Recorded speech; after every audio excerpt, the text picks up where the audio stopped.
Chaque jour, quelques 95 millions de photos et de vidéos sont téléchargées sur Instagram. Et chaque jour, les utilisateurs peuvent regarder et aimer les 4,2 milliards d'images et de vidéos disponibles sur le réseau social. En juillet, Instagram a annoncé qu'à la suite d'un essai au Canada, il éliminerait l'affichage public de j'aime visible dans 6 pays, dont l'Australie et la Nouvelle-Zélande. Alors que les utilisateurs peuvent voir leur propre nombre de j'aime, leurs abonnés ne le peuvent plus.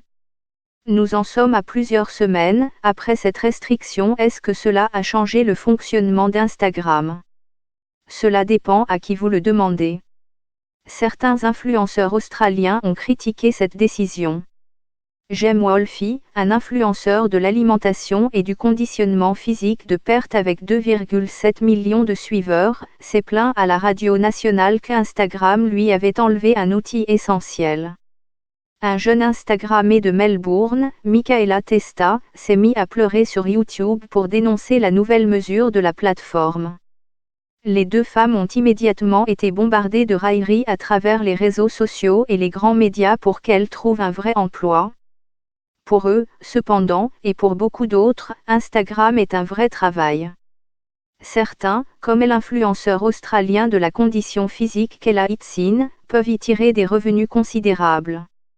Itsin, qui a près de 12 millions de suiveurs et une application et un programme de conditionnement physique, valait plus de 46 millions de dollars australiens, 31 millions de dollars ou 18 milliards 472 267 228 FCFA, l'an dernier, combiné avec son fiancé Instagramming.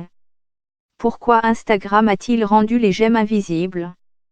Pour créer un environnement moins pressurisé et pour répondre aux préoccupations de santé mentale de ses utilisateurs, a déclaré Adam Mosseri, directeur d'Instagram, lors d'une conférence en Californie plus tôt cette année.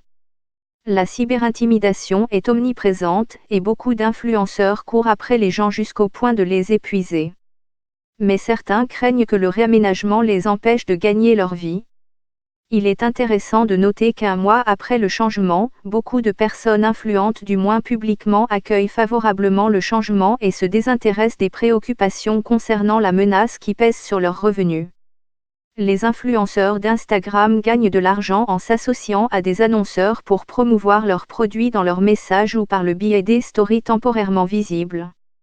L'influenceuse Carmen Ut dit qu'une règle générale est qu'un créateur avec 100 000 suiveurs pourrait être capable de demander $1 000, 595 670 FCFA, par message, mais cela peut varier considérablement en fonction du niveau d'engagement des utilisateurs. Plus il y a de j'aime, de commentaires et d'actions de leur public, plus importante est leur influence.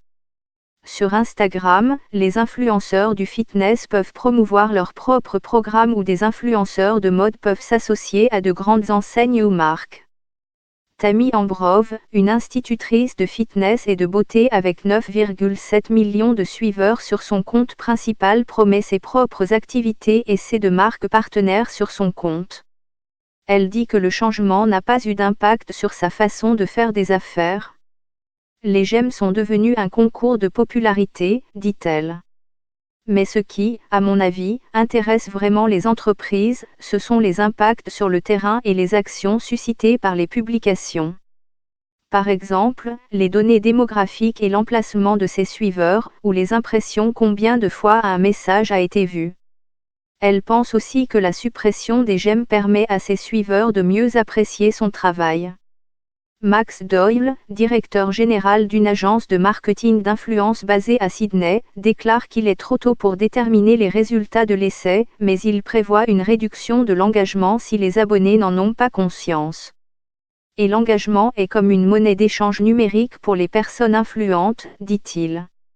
Les spécialistes du marketing travaillant avec des influenceurs devront être un peu plus avisés.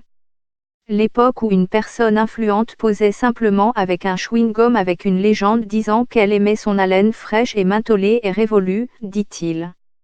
Les gens devront être plus créatifs, peut-être photographier ce chewing-gum dans une belle présentation de l'intérieur d'un sac à main d'un utilisateur d'Instagram. Joe Gaggles, cofondateur d'une agence d'influence mondiale basée au Canada, affirme que pour les influenceurs, la suppression de l'affichage du nombre de j'aime est plus un choc pour leur ego que leur métier. Cela fait des années qu'il n'a pas vu des agences payer des influenceurs en fonction du nombre de j'aime que récolte une publication, principalement parce que ce système pouvait être si facilement corrompu. Gaggles est d'accord avec Doyle pour dire que le principal impact sera d'encourager les personnes influentes à tenir compte des commentaires afin de promouvoir d'autres formes d'engagement. Toutefois, Gaggles s'inquiète du fait que ce soit dans les commentaires et les messages directs que l'intimidation et le harcèlement nuisible se produisent le plus souvent.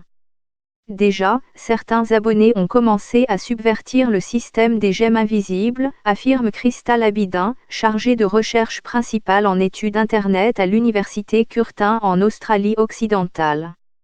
Nous voyons des abonnés élaborer des stratégies en laissant de multiples commentaires.